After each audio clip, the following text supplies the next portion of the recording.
When it comes to golden paradises, Shwedagon Pagoda may be the finest in the entire world. It is located in Myanmar and is considered one of the finest Buddhist temples ever built. The entire temple is covered in gold, but that isn't the only thing about it that makes it so opulent. Its crown is adorned with roughly 5,500 diamonds, 2,300 rubies, and 4,000 golden bells. The crown of Burma is estimated to be valued at $3 billion. As if all that gold wasn't enough to drop your jaw to the ground.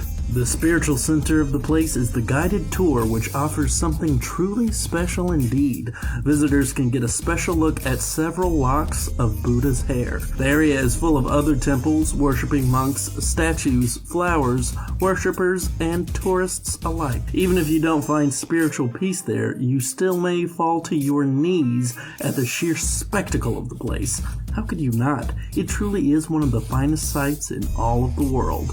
A golden masterpiece. With a name like the majestic Grand Palace, you've gotta be pretty extravagant. This place does not disappoint. The palace was constructed in 1782 for the King of Siam. The iconic golden landmark in Bangkok has stood for hundreds of years. Each side of the structure features different works of art, including 5-foot-tall mythical figures. It is made up of several sections, including the Temple of the Emerald Buddha, which is one of the most serene spiritual locations on Earth. While the gold is certainly what draws you into the place, every inch of the Grand Palace is covered in history and culture. Even without the gold, it would be one of the greatest wonders of Thailand.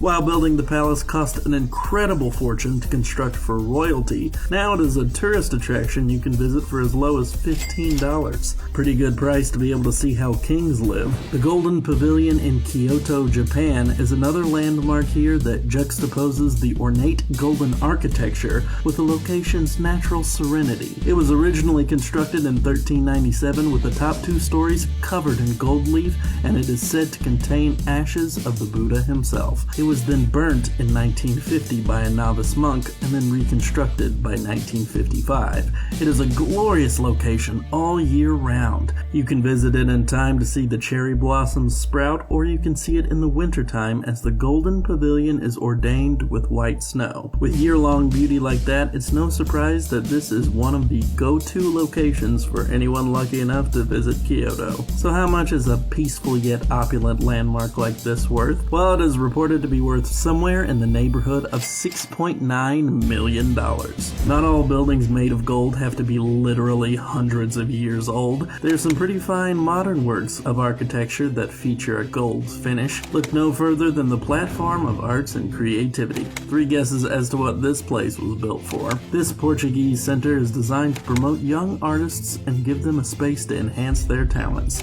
It is separated into 3 different sections.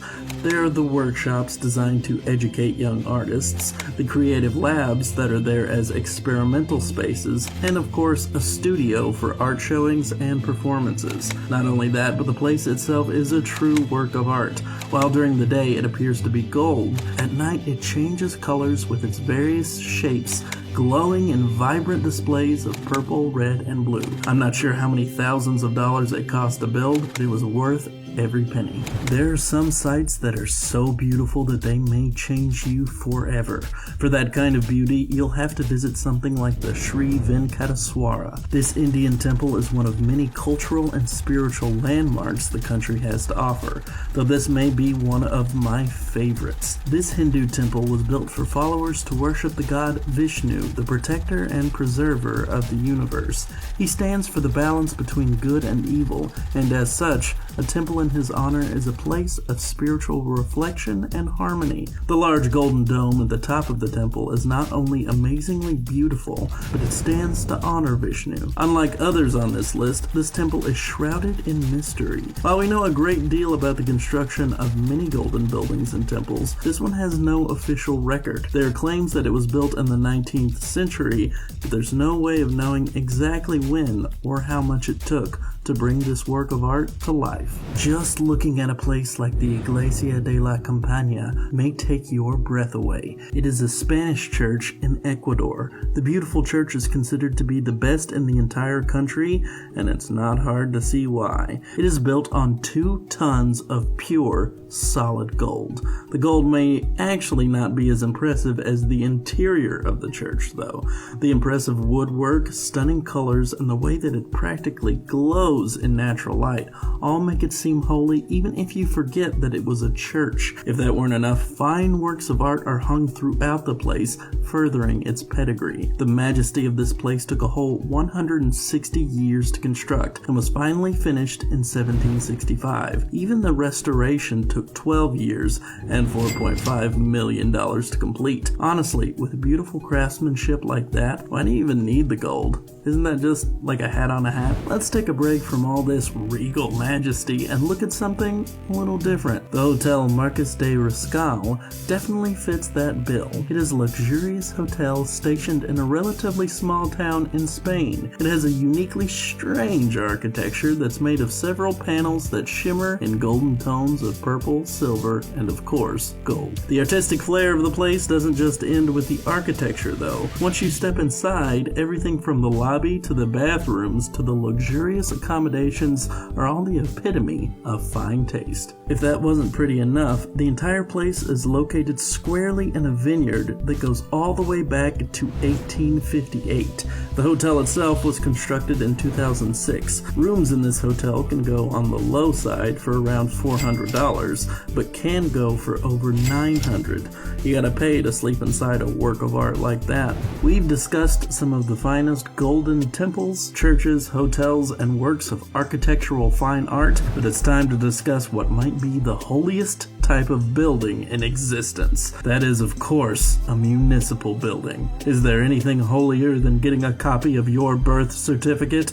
Well, yeah, but you might not think so once you get a look at the Department Archives of Rome. It is a magnificent government building with 2 large golden sections combined with a small section in between them. While it's a pretty standard municipal building where one can get marriage licenses, death certificates, and the like, it looks like one of the finest office buildings you could rent, especially the top section made of glass. With a municipal building this breathtakingly beautiful, I would like to see what their DMV looks like. It probably has a golden helicopter pad or something. There's some offices that like to be subtle about what kind of businesses they do. Then there's Pro Aurum Gold House. One look at its architecture and I'm sure you'll be able to figure out exactly what they do. Yeah, the building that looks like an enormous gold bar does, in fact, trade gold. Aside from the fact that this is the least subtle office on the planet, it is still a gorgeous place. The gold panels that shield the sunlight off of the large glass walls break up the whole gold bar vibe and make it look like a piece of modern art that you can actually walk inside and go to work.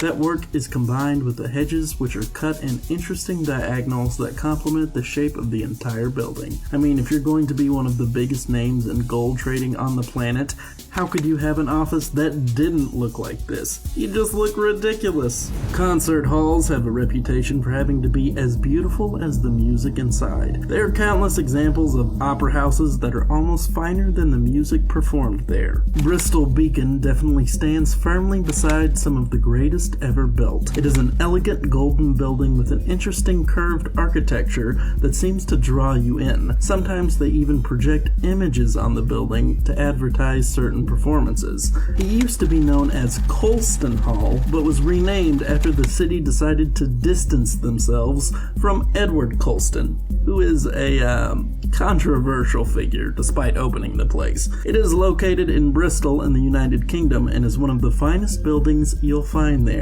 It can house 2,075 people with an add-on that holds an extra 350. The building is truly magnificent, but I almost feel sorry for the performers. It has to be quite the intimidating venue. The UK does have a knack for building gorgeous modern buildings adorned in gold. First Sight, located in Essex, is a museum that's likely more beautiful than a ton of the exhibits inside. Not only does it have a gorgeous gold color, but the interesting curvature of the building building when looking from above is truly stunning and unique. As far as the name goes, First Sight has a really cool origin. It is actually located where the Roman forces first invaded the United Kingdom way back in 43 AD.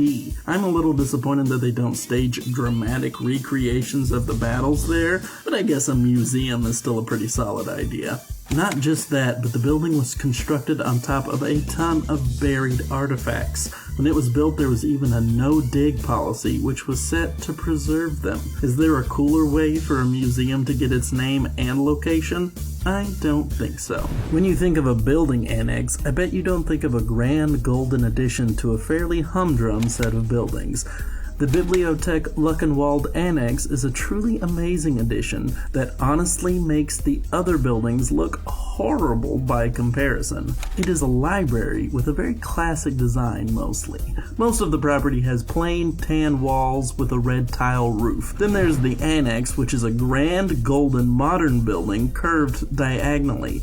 Now, why would they build such a ridiculously opulent addition to a pretty standard-looking library? Well, apparently it was made to appeal to newer generations, to make it feel like the modern kids had their own piece of the city that was looking towards the future. Just like a library to spend big just to inspire a new generation of kids. I mean, how else are you going to get them to read books made of paper and everything? I mean, it's not even an iPad. As far as places you'd expect to look golden, the Royal Bank Plaza is one that can certainly get away with it. It is located in Toronto, Canada, and is notably home of the Canadian Royal Bank headquarters. That's a big business, so it's appropriate that it would be inside one of the grandest buildings in the area. There are two glorious golden buildings with a smaller building nestled in between them. The closer you look at the architecture, the more you'll notice how magnificent and intricate the work is running up the sides of each. They are known as the North and South Towers. They are also different heights, which gives them both an interesting look compared to one another. Both are glittering golden stars in the Toronto skyline. Golden Roof may look like a quirky oddity, but it's one of the most famous landmarks in Austria. It's located in the Old Town section of Innsbruck and is considered to be the most famous symbol the city has to offer. The entire thing dates all the way back to the year 1500. That's when it was constructed for Emperor Maximilian I. It was crafted to celebrate his wedding, and what a marvelous way to celebrate it was. It features 2,657 fire-gilded copper tiles in a design that has become as iconic as the city itself. Indeed, the couple used the balcony to observe things like festivals, tournaments, and many other fun events going on in the square beneath them. They considered it to be their royal box in which they could observe the city and be observed in return. Now it is the city's favorite tourist attraction and a small surviving piece of a bygone era. Once again, it is time to observe one of the grandest golden temples in the world. India's Padmanabh Swami Temple is one of the most interesting sights in the entire world. What you notice first is that it is one of the most magnificent architectural marvels ever made. There is history not just within the temple, but around it as well. It is surrounded by buildings made by the British during the colonial days, signifying how much history the place has endured. Not only that, but it has some incredible treasure inside. The hidden treasure has been studied and is supposedly worth a massive fortune. How much? Well, only about $1 trillion. As you would expect, this treasure is very well guarded. It would have to be to hold the title of the richest temple in the world. No one has properly explored inside the caves. There's a legend that it is guarded by 2 large cobras who would attack anyone who goes in there. I know that's supposed to discourage me, but that just makes me want to visit it more. Who doesn't want to see a giant cobra? At first glance of the gates, you might think that the Catherine Palace was actually Buckingham Palace. They certainly do look similar. Catherine Palace is located right outside of St. Petersburg, Russia. It was the summer home of the Russian czars from a bygone era. The estate is named for Catherine I after her husband, Peter the Great, gave the land to her in the early 1700s. It served the family for generations, including Catherine the Great. The house even stood against the invading German forces during World War II. The exterior is made of 100 kilograms of solid gold, and the interior has several rooms all decorated with thick layers of gold down to the chairs and the door frames. It is a place with rich history and even richer adornments. That makes sense because it is worth supposedly around $500 million.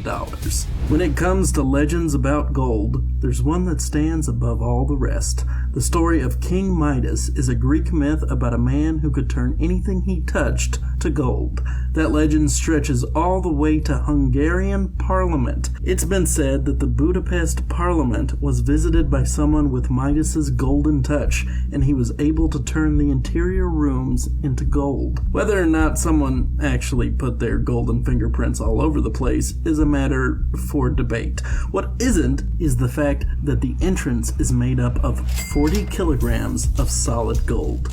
While the interior is laced with gold throughout, it's not until night falls that the exterior gets its gold treatment. They light the building up like a Christmas tree. Well, less like a Christmas tree than a glowing golden government building. Still gorgeous though. When you think of pyramids, what do you think of? Probably the Grand Pyramids of Egypt, right? Well, the golden pyramids I'm about to show you aren't in Egypt at all.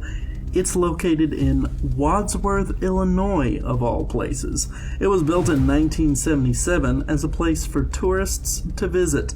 The place is complete with statues of Ramses II. It's a gorgeous recreation of one of the great wonders of the world, even if it doesn't quite reach that height. While the real pyramids have stood resolute for centuries, this one very nearly crumbled to the ground. It caught fire in 2018 and was almost lost forever. That wouldn't be quite as much of a tragedy as the real pyramids falling to the ground, though. Fathat Luang may look like some of the other magnificent feats of golden architecture we've seen so far, but it isn't quite in the same league. Sure, this landmark structure in Laos is undeniably impressive as a 45-meter-high tower that practically glows in the sunlight. But that gold look it has isn't gold at all. It's just paint. That may put it a few rungs beneath the best temples on this list, but it's still a gorgeous landmark that's worth visiting. It was built in 1566 after Buddhist missionaries